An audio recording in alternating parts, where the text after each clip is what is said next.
കലാഭവൻ മണിയുടെ മരണം അസ്വാഭാവികമെന്ന് CBI FIR. അസ്വാഭാവിക മരണത്തിനാണ് കേസെടുത്തിരിക്കുന്നതെങ്കിലും register ചെയ്ത FIRൽ ആരുടെയും പേര് പരാമർശിച്ചിട്ടില്ല.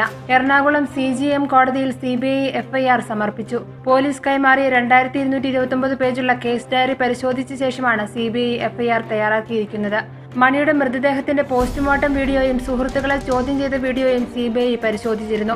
മണിയുടെ മരണം സംബന്ധിച്ച് ദുരൂഹതകളുണ്ടെന്നും ഫോറൻസിക് റിപ്പോർട്ടിൽ വൈരുദ്ധ്യമുണ്ടെന്നും ചൂണ്ടിക്കാട്ടി അദ്ദേഹത്തിന്റെ കുടുംബമാണ് CBI അന്വേഷണം ആവശ്യപ്പെട്ട് ഹൈക്കോടതിയെ സമീപിച്ചത്.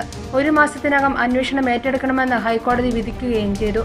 ഇതിനു പിന്നാലെയാണ് കഴിഞ്ഞ ദിവസം കേസ് ഡയറി അടക്കമുള്ളവ CBI ചാലക്കുടി പോലീസിൽ നിന്ന് ഏറ്റുവാങ്ങിയതും FIR രജിസ്റ്റർ ചെയ്തതും. 2016 മാർച്ച് 6-ാം തീയതി കൊച്ചിയിലെ ആശുപത്രിയിൽ വെച്ചാണ് കലാഭവൻ മണി മരിച്ചത്. ചാലക്കുടി പുഴയോരത്തെ മണിയുടെ വിശ്രമ കേന്ദ്രമായ പാടിയിൽ അബോധാവസ്ഥയിലാണ് മണിയെ സുഹൃത്തുക്കളും സഹായികളും ചേർന്ന് ആശുപത്രിയിൽ എത്തിച്ചത്. തുടക്കം മുതൽ തന്നെ മണിയുടെ മരണത്തിൽ ദുരൂഹതയുണ്ടെന്ന നിലപാടായിരുന്നു ബന്ധുക്കൾക്ക്. മണിയുടെ ശരീരത്തിൽ കീടനാശിനിയുടെയും വ്യാജമദ്യത്തിന്റെയും സാന്നിധ്യം കണ്ടെത്തിയതായുള്ള റിപ്പോർട്ടുകളും പുറത്തുവന്നിരുന്നു. മരണവുമായി ബന്ധപ്പെട്ട സുഹൃത്തുക്കൾക്കും സഹായികൾക്കുമെതിരെ മണിയുടെ സഹോദരൻ RLV രാമകൃഷ്ണൻ സംശയം ഉന്നയിച്ചിരുന്നു. എന്നാൽ മരണത്തിൽ അസ്വാഭാവികതയില്ലെന്ന നിലപാടായിരുന്നു പോലീസിന്. For latest news, like, share it and subscribe to Stars Sun News.